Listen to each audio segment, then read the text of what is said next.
Kumusta tropang kalapatis? Welcome back dito sa Isolove TV. So for today's video nga mga katropa ko, love visit tayo dito sa isang first overall champion all bird category ng BBCM mga katropa. So kaya kung gusto nyo makilala kung sino siya, tara samahan nyo ako.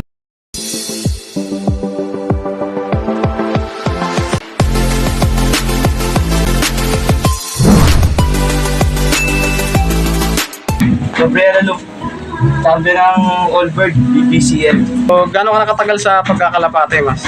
6 years. 6 years na. So bali sa 6 years na yun, bali ngayon ka palang nag-champion ng ganyan na yun. Nagpaano naman, maabot naman mga dulo sa ibang club, yun nasisira sa last lap. Ngayon natapat din. So nasan yung ibon na yan, boss? Ayun, mga kalapatis. So ito yung first overall champion ng all bird category sa BBCM. Parang bata pa, no?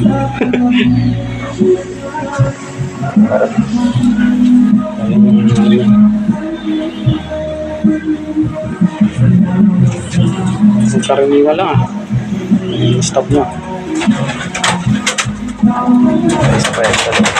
Okay. So bali may inakay pa siya. So bali isa lang yung inakay niya. Yung isa nabi ko na sa tropa eh, fourth lap pa lang. Fourth lap pa lang. Dalawa yung sinusubukan niya, ninipis siya masyado. Oo. Binigay ko sa tropa yung isa. Swerte. Swerte. Magulang. Swerte. Yung isa, pauwi ko rito ng Santa Ana. Butas lang pa ng apari. Apari lang binutas nito. Bali ilan ba yung naka-entry mo sa derby? 4 ng first lap. 4. Ang niload ko ng apari, nung Santa Ana, 3. Dalawa may plaksahin ng Santa Ana, kaya lang ito may butas ito ng apari. Apari. Iba. Ayos. Pero na-load mo pa rin siya ng nag-uwi pa rin siya ng Santa Ana. Umuwi ito, plak to, 97 ang speed nito. Kaya butas lang nito, apari. Apari lang. Ayos yun. So, bali dalawa lang sila Dalawa. Yung isa di umuwi, doon na tumira eh. Ano ba bloodline nung nag-champion na yan, boss? Imbrek. Imbrek. Imbrek yan. So bali ikaw na nag-breed niyan.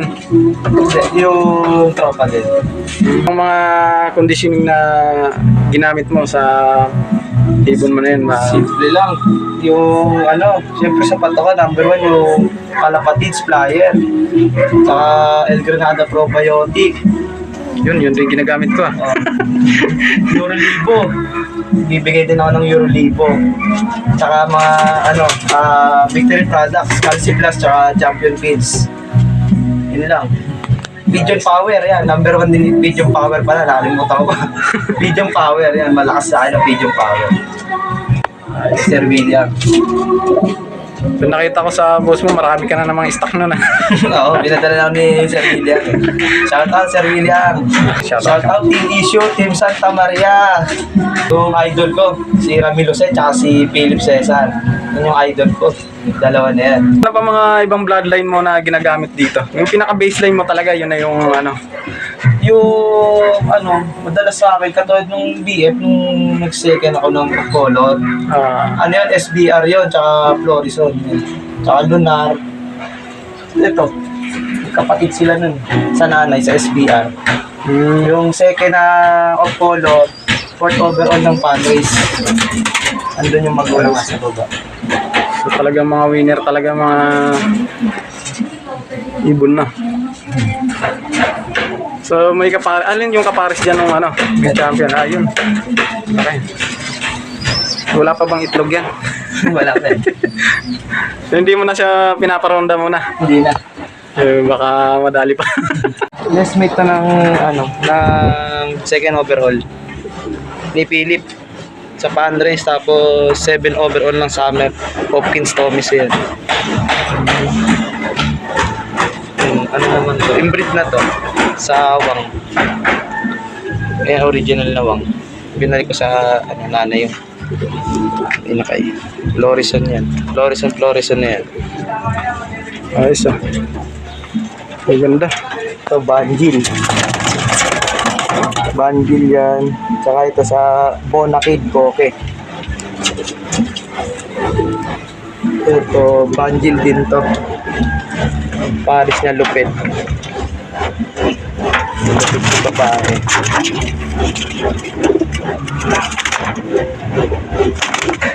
Ito yung magulang ng Blue Bar doon. Yan ang SBR. Nag-anak din yan sa akin ng winner din yung second overall of color tsaka fourth ng fan race. Ang nanalo din pulik. Binalik ko lang yung parisan nila. Florison, PBM. Okay. So mga kalapatid, so ito yung breeder niya. Breeder section. Subscribe nyo na. Baka subscribe pa ng iba. I can learn how to love.